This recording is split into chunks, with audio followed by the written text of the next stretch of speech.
Pre-season is over and done with. We have arrived at the first game of the season, and in typical Sunderland fashion, injuries have been the most consistent thing we've done in pre-season.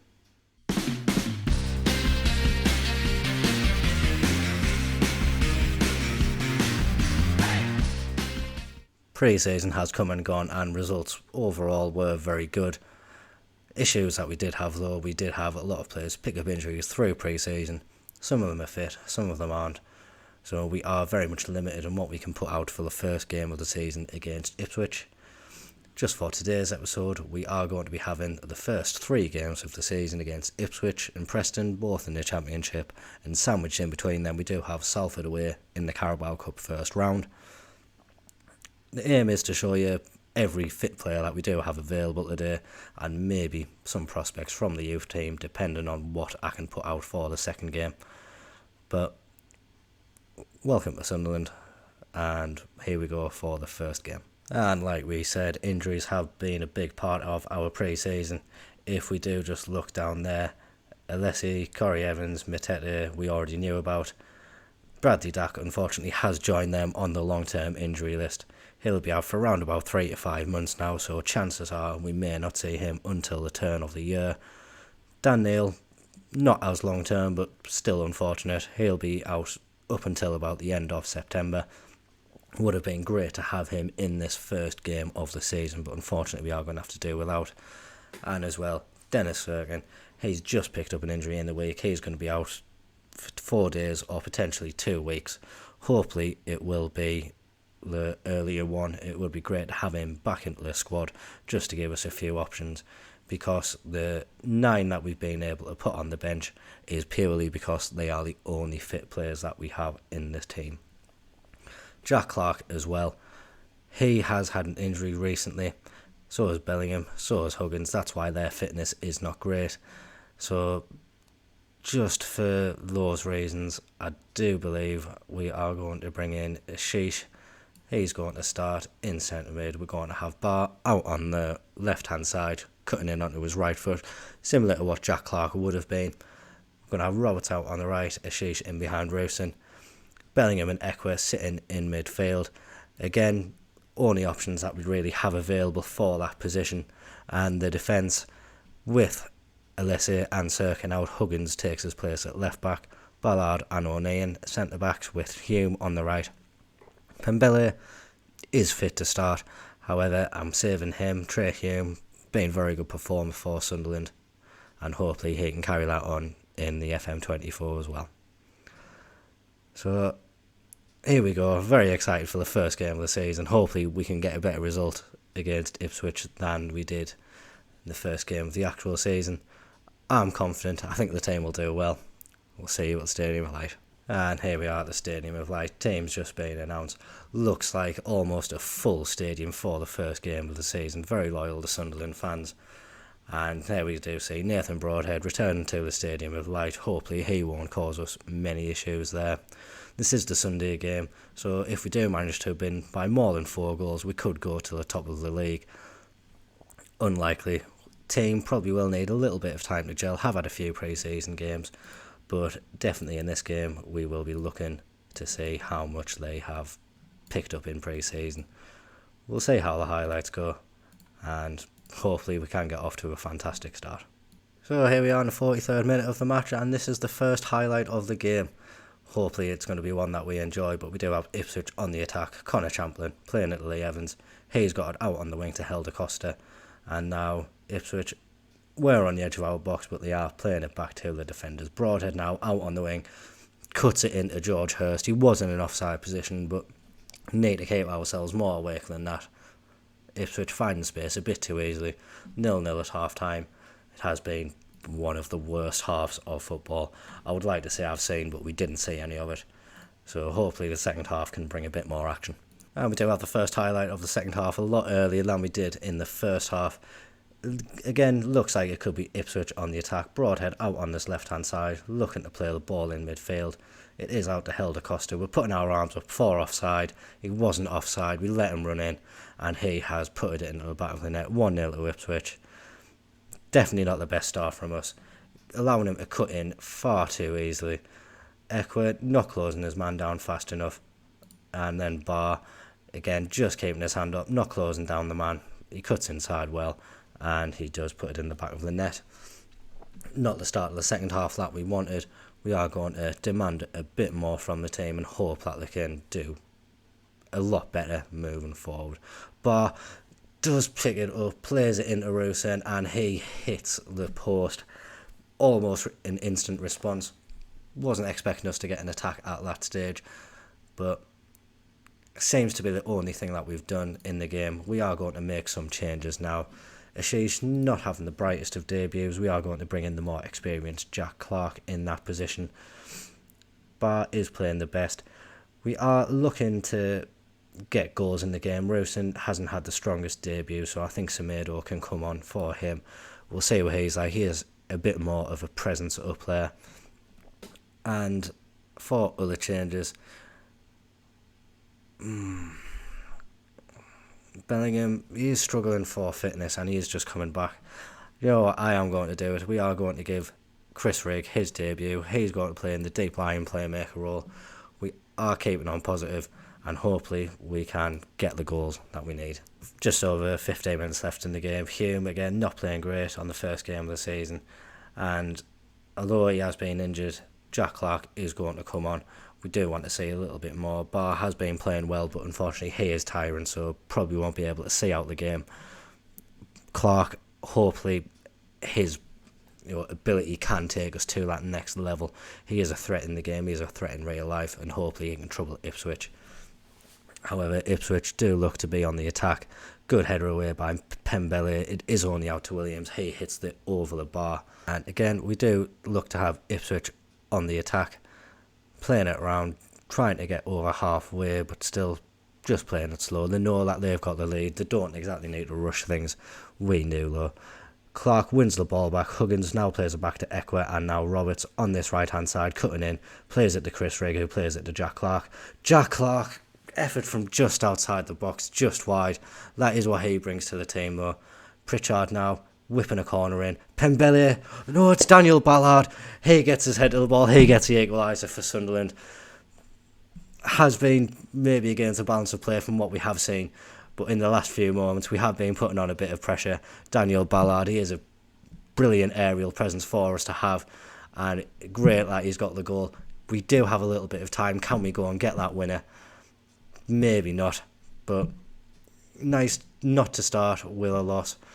Could have been better, but we'll take that 1-1 draw. Not much in terms of squad to change for the next game, but I will make as many changes as possible for the Salford match, and we'll see you in there. So a quick turnaround in between the two games. I have just about managed to field a complete different 11. Connor Pye is getting a debut for Sunderland at left back. Hasn't yet made his debut in real life, but just because of necessity of the squad. We don't have Ellis Taylor, who I probably would have played there. He's gone out on loan to Northampton. And we probably could have played Zach Johnson as well, but he has also completed a loan move to another club. Sale is returning to full fitness tomorrow, so maybe not the biggest risk to play him in this game.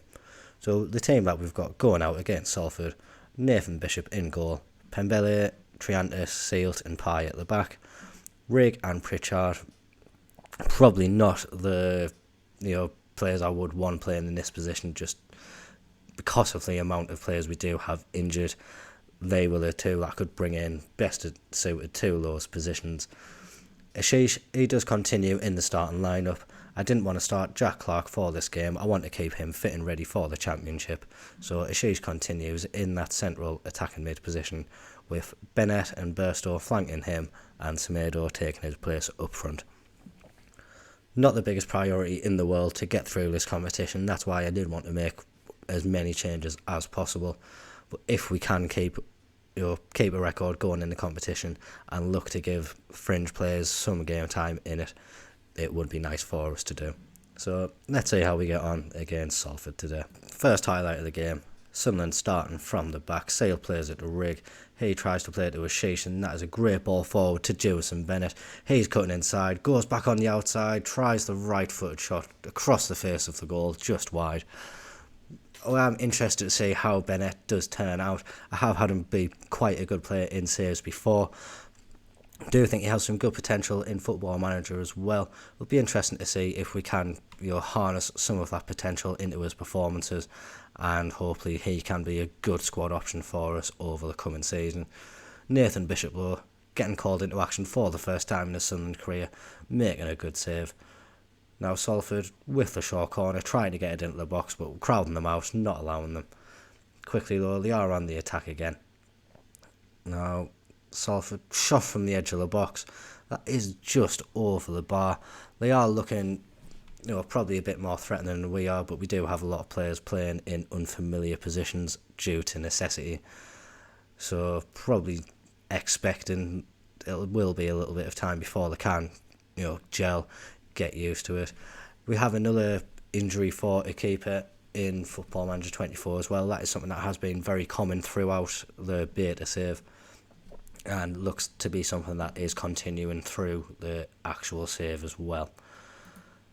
So not the best performance at all. Definitely need to do something better. I'm not going to make any changes at half time. Let's just see if this set of 11 can improve. Initially though, losing the ball straight away. Pretty sure that was Lewis grabbing, kicking the ball forward for Salford. But here we go, down the left hand side. Connor Pye, what can he do on his debut? He does whip the ball in, looking for Ashish. He's beaten in the yellow. Pembele now, down the right, puts the ball into the box, and Hemir unfortunately is offside. And Sunderland looking to attack once more in the game. Connor Pye whipping the ball in.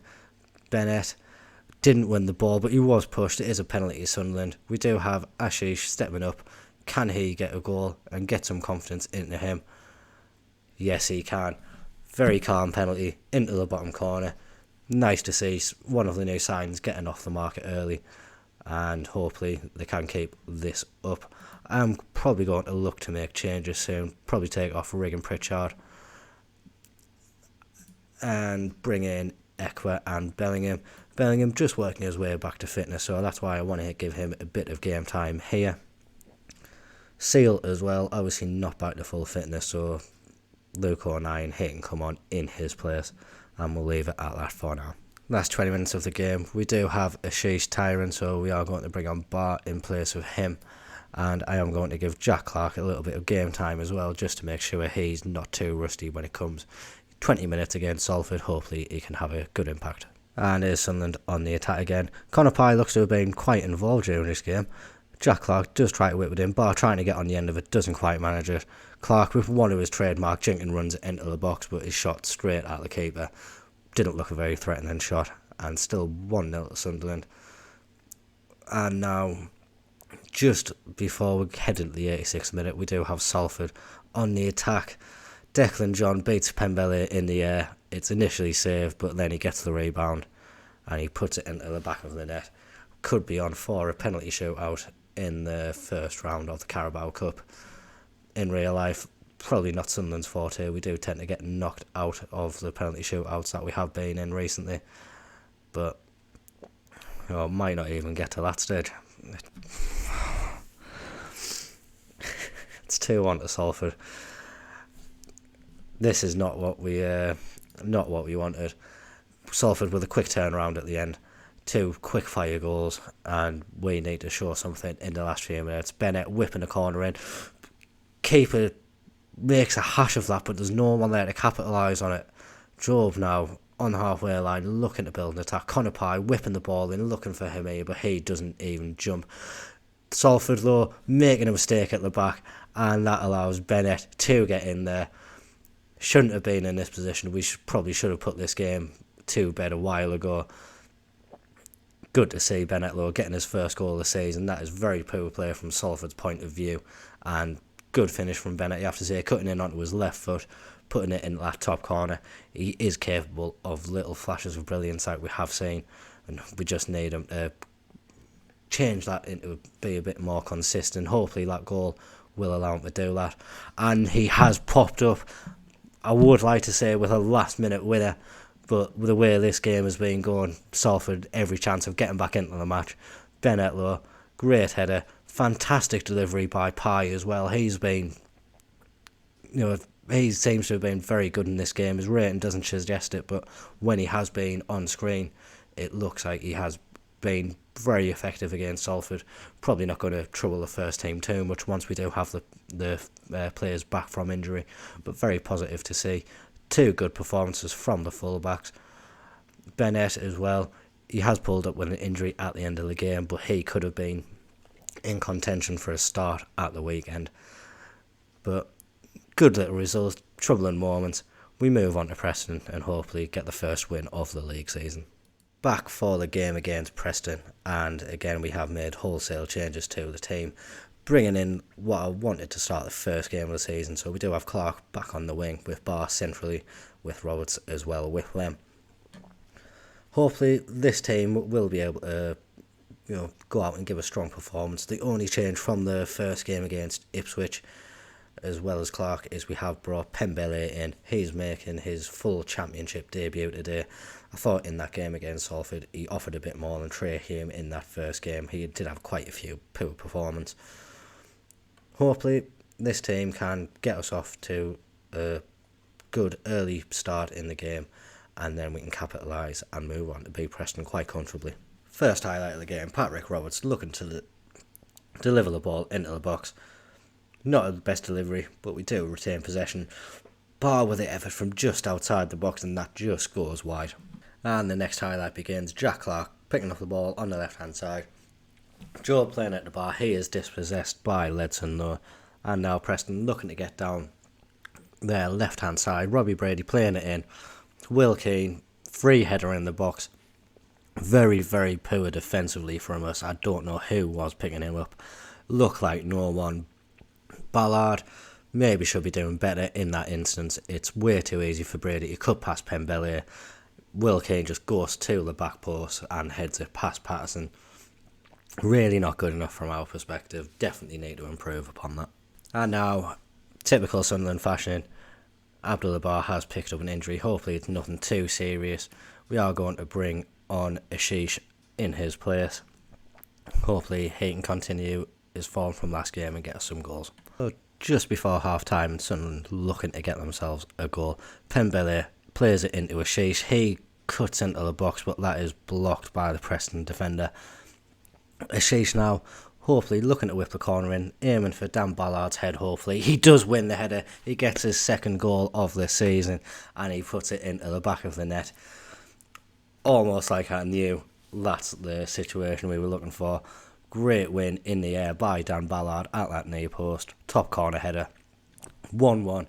Nice to see us back in the game before half time. I'm not happy with the performance out there. Again, we should be, I personally feel we should be beating the teams like Preston in the league. We do have a bit more quality.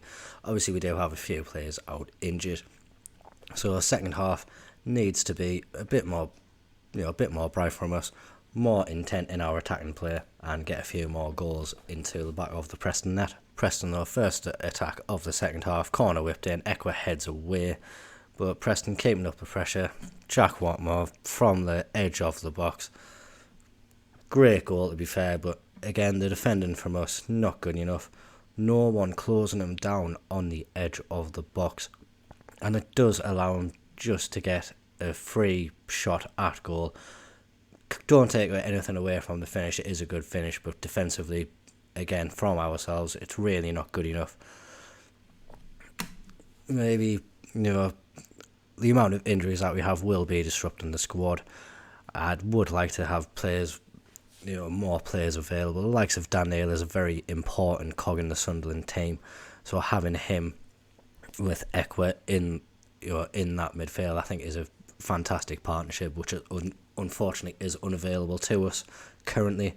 Once Dan Neil is fit, expect to see him back in the team though, because Job in his first couple of appearances hasn't quite cut it yet. Obviously he does have a lot more time on his side and room to develop, but still not cutting it quite in this game, so we are going to take him off. Trey Hume as well from come on to Pembele. Wasn't expecting him to last the full game. Rusin as well, still not having much of an impact up front. We will bring on Semedo and we will make him an advance forward instead. Get a bit further forward, try to get us that goal. And the attack's still going since we have made those subs. Rusin effort from the edge of the box, and that is wasteful. Preston now trying to play out from the back. It is Robbie Brady. He has caused us quite a few problems on that left-hand side. Again, he cuts the ball in. Will Keane, another free header, appears to be getting in front of Huggins, and that is why he's winning all the headers. We got off with that one, but really, we do need to be doing a lot better. We have one more change. Realistically, the attacking options that we have are Mason Burstow and Alex Pritchard. And I am going to be bringing on Alex Pritchard. He's going to move into the centre. She's going out onto the left. And we are going to go... I'm going to go very attacking. Should be getting goals against this Preston team. And we need to get them quickly. Not much time left in the game.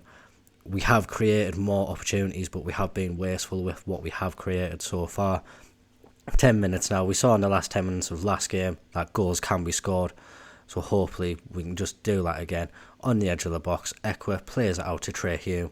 He's going to play it inside. Hemir, that's straight against Woodman. The ball came through, maybe not expecting it, should have done better. Again, the XG that we've had, it just shows, like I was saying in the squad review episode, the strikers that we do have, are they cut out to be that consistent goal threat? None of them have showed me that they have the potential to do that so far. Obviously still a lot of football to be played, but strikers wise, as with Sunderland in real life, the strikers that we do have aren't really performing to the level we would expect. Is something we need to work on. Like I say, I'm not expecting to make any signings in this summer transfer window. I do want to keep a bit of realism in there and have basically the same squad that Sunderland have available to them in real life. But we do need to work on getting those issues sorted. Definitely need to be a lot more clinical.